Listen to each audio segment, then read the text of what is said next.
አንቺ ለኔ ጥላነሽ በበጋም በክረምትም አንቺ ለኔ ጋሻነሽ እናቴ አንቺን እኮ እመካብሻለሁ ምንም ብራብ አንቺን ሳይ እጠግባለሁ እናቴ በፍቅርሽ ትመግቢኛለሽ የእናቴ ፊት መዓዛ አለው ስላንቺ መናገር ይከብደኛል እናቴ እንዳንቺ ያለ ማን አለ እናቴ ስላንቺ መናገር ይከብደኛል እናቴ ውለታሽን በምን እከፍልሻለሁ ወደ አንቺ ልጠጋ እጄ አጥሮኛል የእናቴን ውለታ መክፈል አልችልም ወደ አንቺ ልጠጋ እጄ አጥሮኛል የእናቴን ውለታ መክፈል አልችልም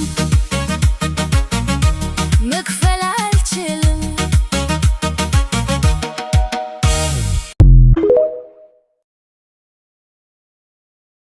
Bilbila keessan bilbila nama kamuu irra yemmuu keessan haala kanaan bilbila nama sanarraa chaarjii akka isiniif fudhatu gochuu ni barbaadu.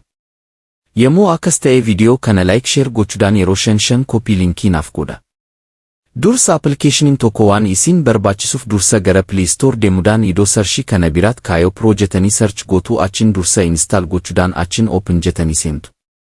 Kanas erga gootaniin booda iddoo sarchii kana biraatti dhufuudhaan diba lama jettanii search gootu. Achiin suuraa kana yeroo tokko tuquudhaan dumaratis garana yemmuu isin fudhatu xiqqoo gadi dhufuudhaan wanta Get App kan jedhu kana tuqxanii appilikeeshinicha keessan buusuudhaan fayyadamuu ni dandeessu. Haalli fayyadamni isaa yemmuu isiniif hin galle part 2 jechuudhaan barreessa. Yesus waaqa moo nama gartee wandee ko? Yesus In general. nama. Yesus nama. Bakka okay one day Yesus nama moo waaqa? Nama. Wanni eenyu ishee kana isheetu. Oye, Yesus waaqa moo nama? Yesus waaqa. Munno akkam goona jira lachuu kiristaana.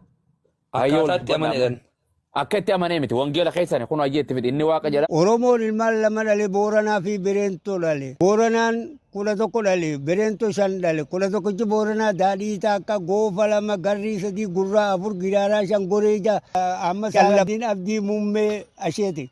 Baba baga wala garre baga debine wali dachanaka Alhamdulillah. Kanuma jiru ka debi wala kabe Wallahi. namni simbe hin jiru ati ga manguddo hayyu Oromoon qabduudha hortee ilmaan Oromoo yeroo himtu jalqaba